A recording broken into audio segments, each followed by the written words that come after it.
everyone, my name is Daniel, and today I am here to talk about BL. Yes, that is right. BL, commonly known as Boys Love.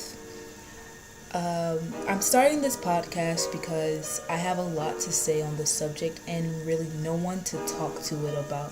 So hopefully I can start a forum where people are comfortable to talk to me about the things that I like to talk about when it comes to BL or yaoi or whatever you call it. First things first, we're going to talk about my top 4 BL manga or mangas, depending on what you like to read.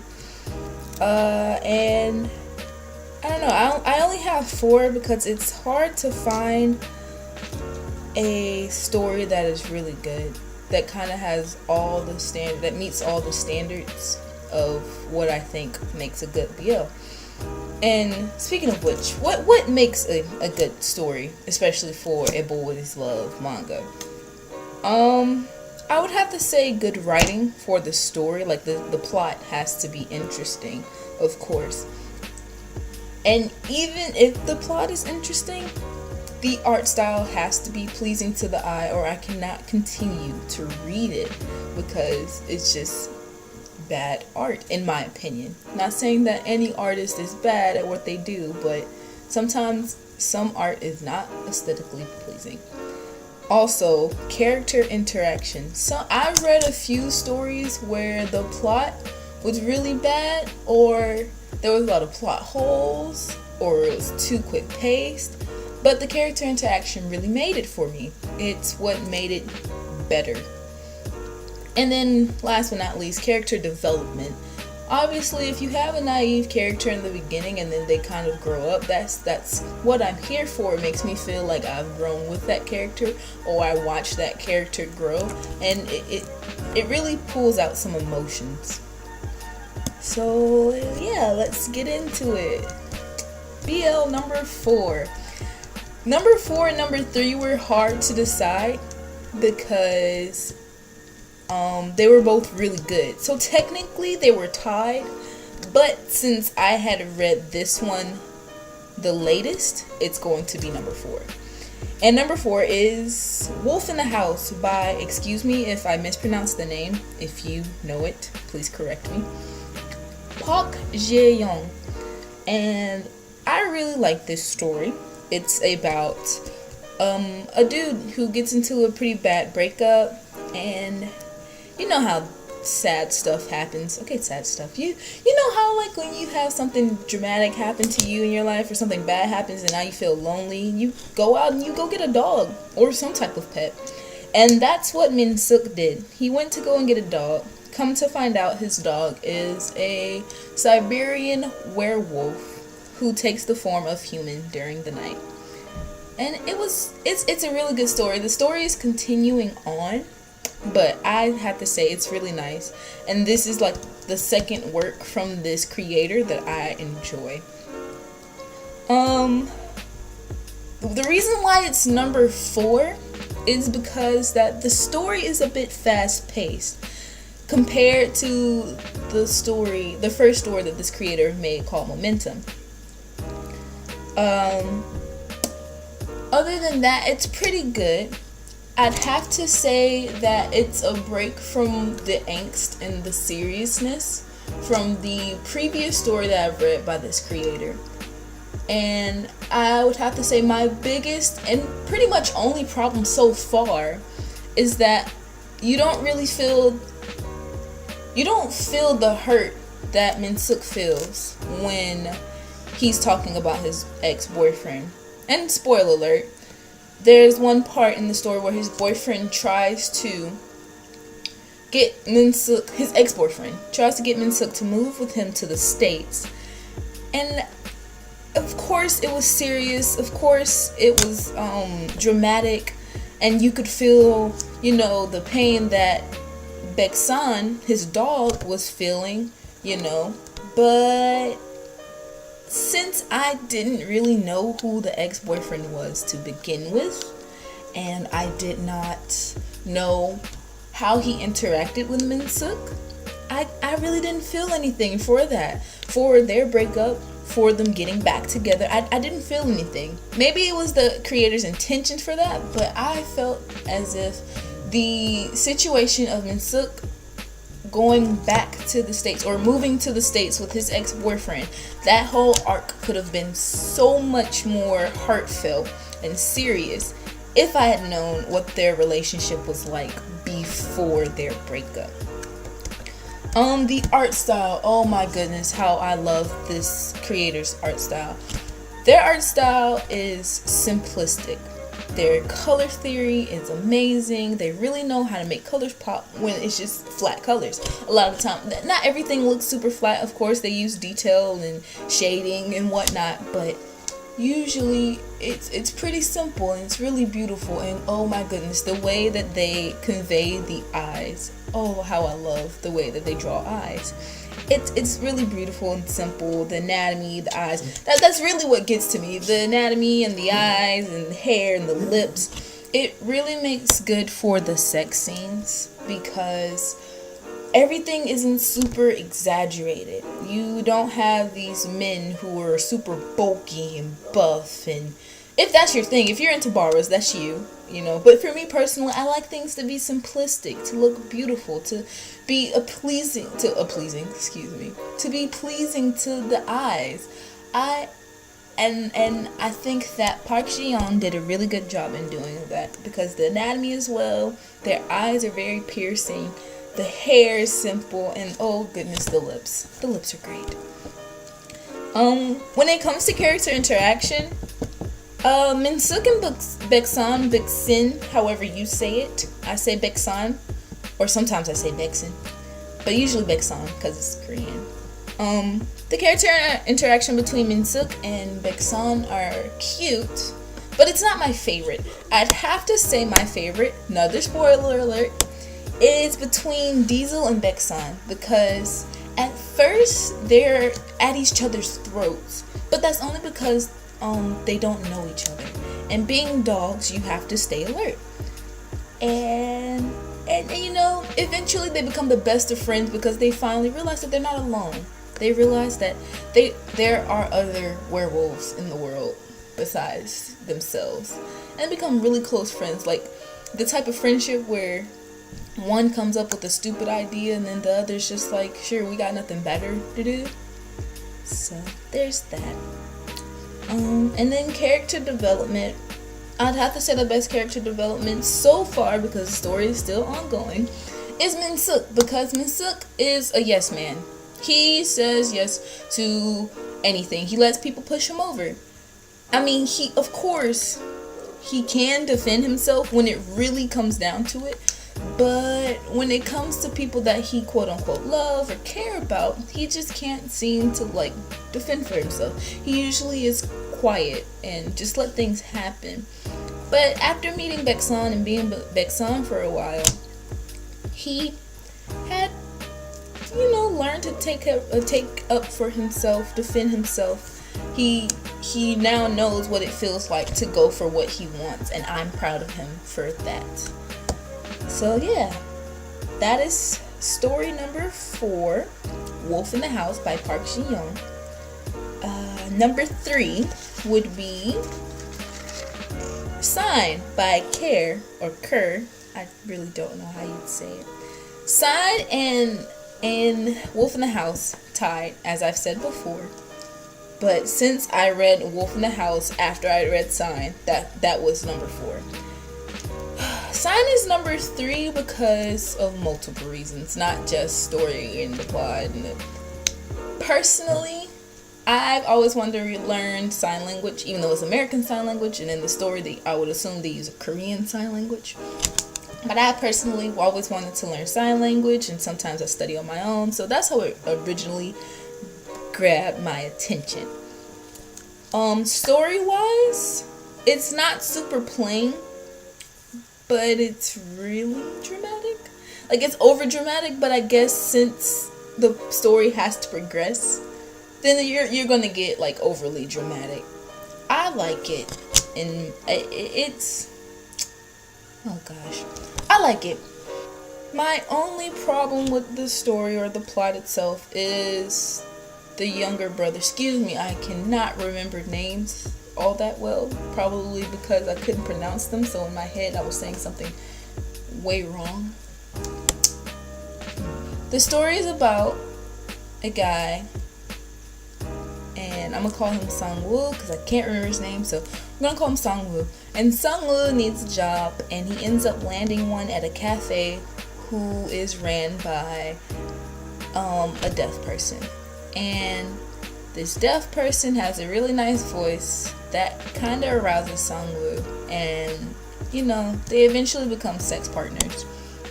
And that's the basis of the story, and they kind of, you know, build a relationship from there on out.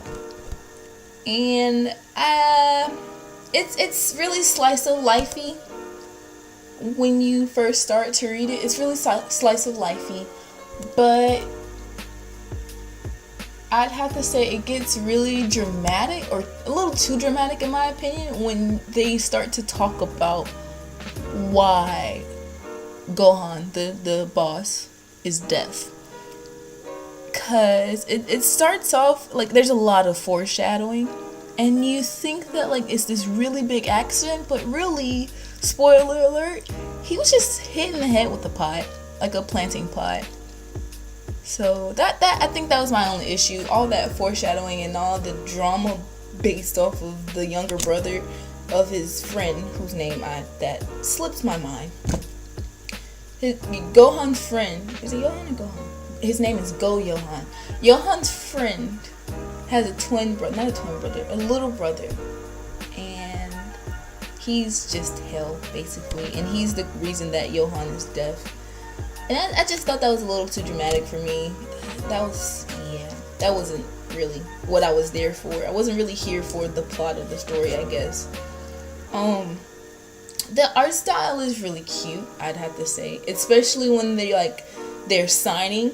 So you see the little flips of the hands, and how the hands move and the gestures made with the body. It's really nice, and it's really simple. And they don't make Johan this really attractive guy like they do in every other BL that I've ever read. Basically giving me Mary Sue's out there. But they don't make Johan this really super attractive guy. They make him pretty bland, actually. The only thing that makes him like super hot is probably his length, his height, and his voice. But you can't hear his voice because you're reading it. The character development, since the story is ongoing, there's room for more character development, because I didn't really pick up much character development, except with Johan, who starts off as a mute. I mean, of course, he'd be kind of mute because he's deaf, but he opens up to Sangwoo, whose name I'm pretty sure I'm saying it wrong, but he's opened up to Sangwoo, and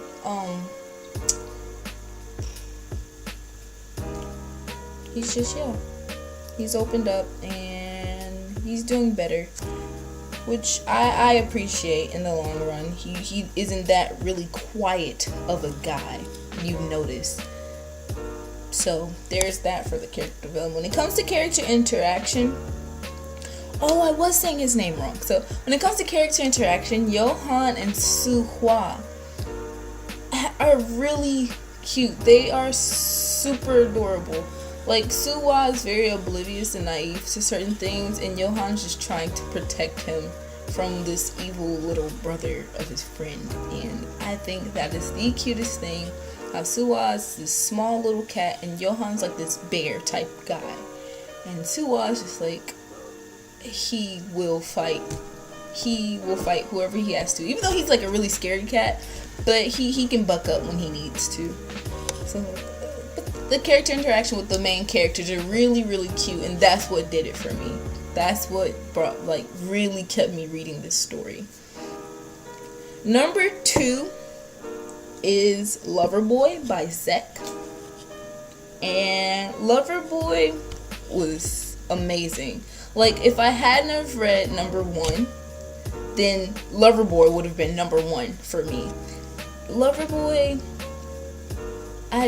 it's been a while since I've read it, and so the character slipped my mind. The name of the character slipped my mind. But I'd have to say when it comes to the story, it's very dramatic, just enough angst to keep me reading. Cause I didn't feel too much emotion when I wasn't too emotional when it came to this story, but it had just enough angst for me to keep reading and for me to root for the main characters because it was amazing. So basically, excuse me. So basically, main character number 1, who I will call E, because I will never know how to pronounce his name. E was in love with this Hyung, and for those of you who don't know, Hyung is a honorific used in Korea that young boys refer to their older male friends or their older brother. It's basically like Oppa. I know everyone knows what Oppa means. But Hyung is basically Oppa, but for males. So he was in love with his Hyung, or when he was little, he used to propose to him. And he would do that all the time. Like, even as he got older and older and older, he always proposed to his Hyung.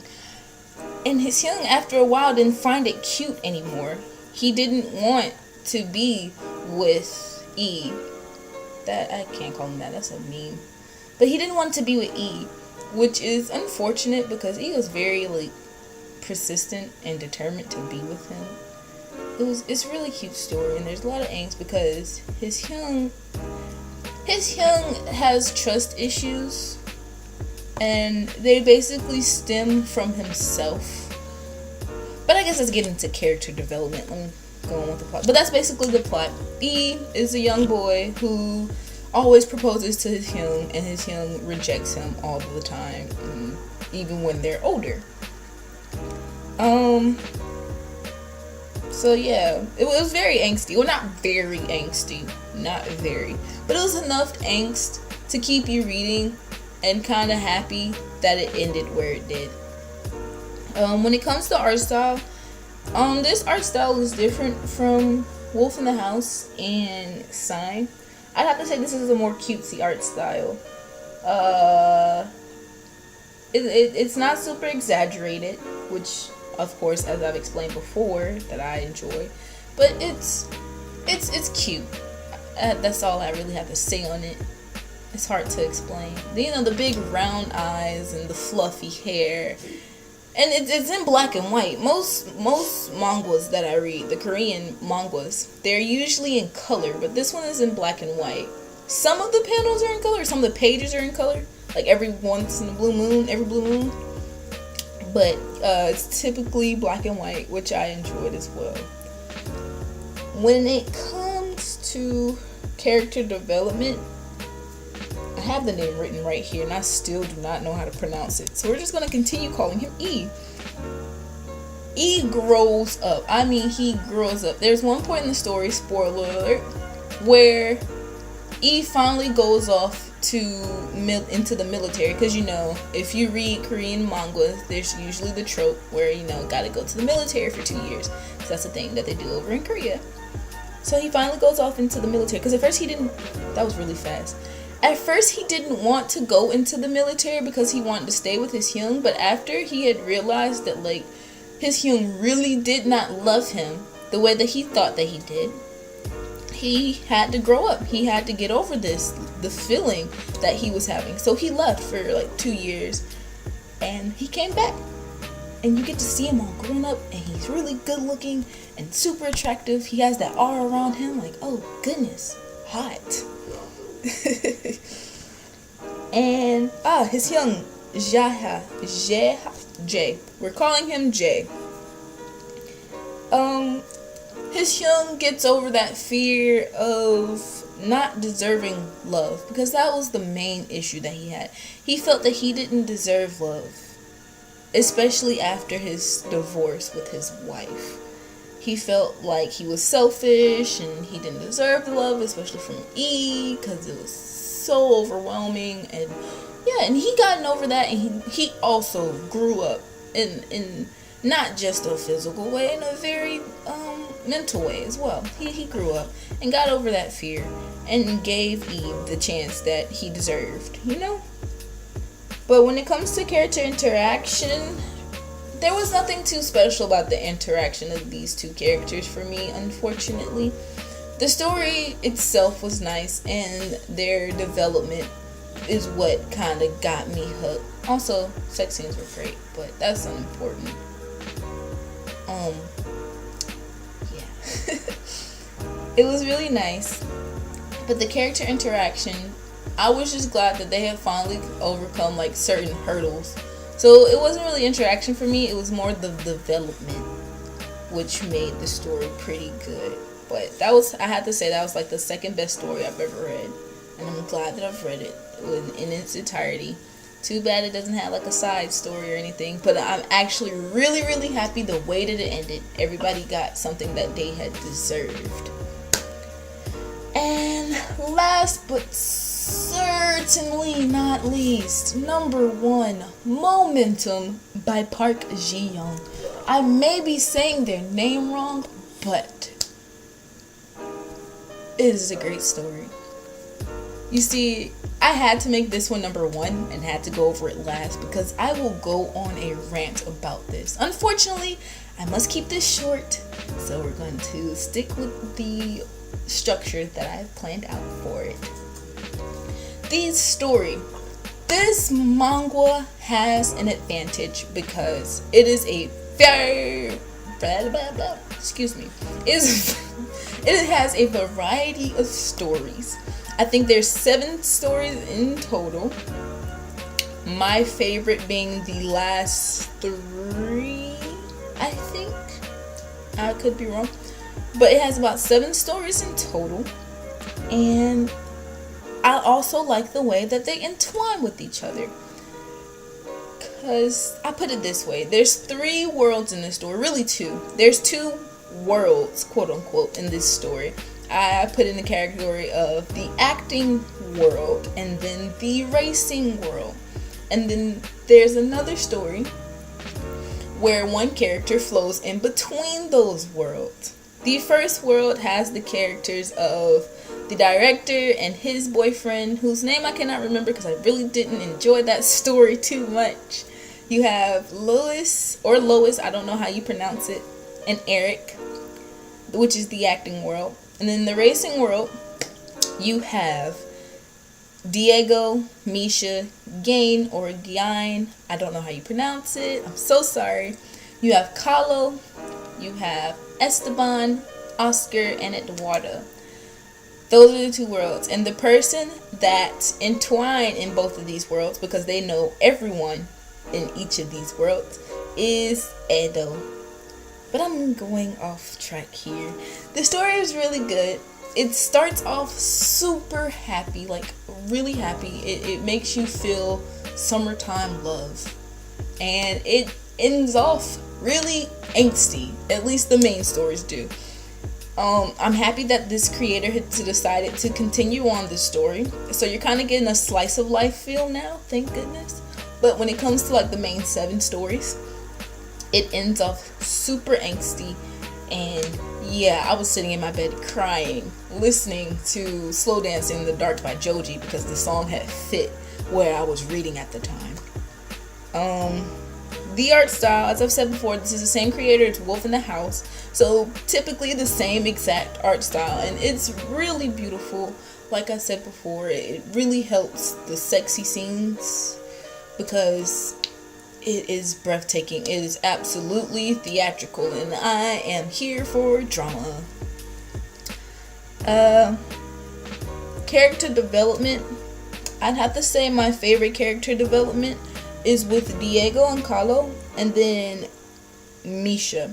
With Diego and Kahlo, how do I put this? Diego is a dom whose client was Kahlo. And these 2 were very hot-headed, especially Kahlo, the Italian man, the short Italian man, was a hothead. Both of them were, and they had a lot of issues within themselves that they had to figure out. And I think they did a good job doing that with each other. They're still, solving their own issues, but within that story, I had to say they overcame the greatest problems, in my opinion. Because Kahlo opened up to somebody finally. He let Diego break that hard shell, that wall that he was building up for so long, you know? So there's that. And then my other favorite character development was Misha, because, spoiler alert, Misha has gone from rags to riches. Misha was this abuse victim, may I add. He was an abuse victim who had been taken in by this, this rich old man who basically took care of him. And within that story, he still had the mindset of an abuse victim, that his life had changed because of somebody else, and of course it did, but he felt like this person was, I wouldn't say God, but he felt that this person was entitled to this person, basically.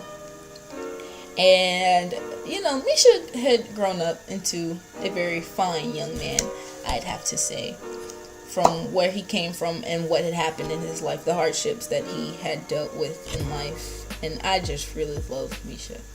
But continuing on with why this story was so good, character interaction. As I stated before, the stories entwined with each other. I think each character from each story had known somebody from some other story, which I had liked. I'd like to see cameos of my favorite characters from another story or so. Like I said, my favorite character interaction is Diego and Kahlo.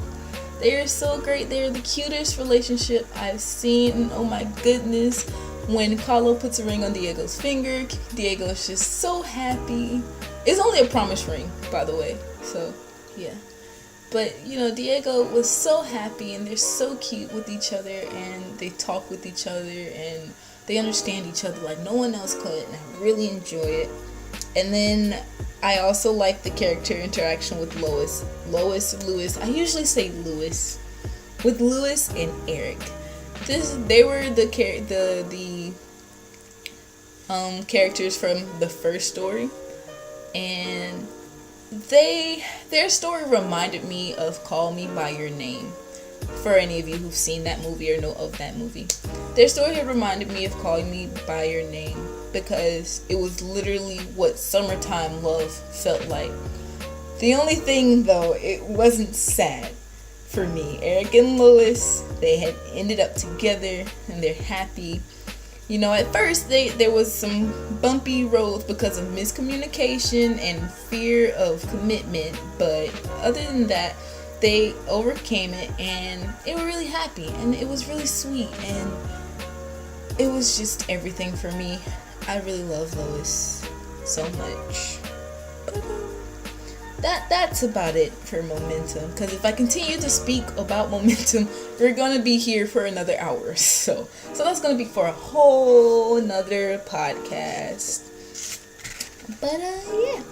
So those are my top 4 BL mangas. If you have any comments or suggestions on what I should do for next podcast, please let me know, because I am all ears. I'm doing this to expand my horizon with those who are into the same genre as me. So don't be afraid to contact me, because I am friendly as ever. It was nice talking to you guys, and I'll see you next week.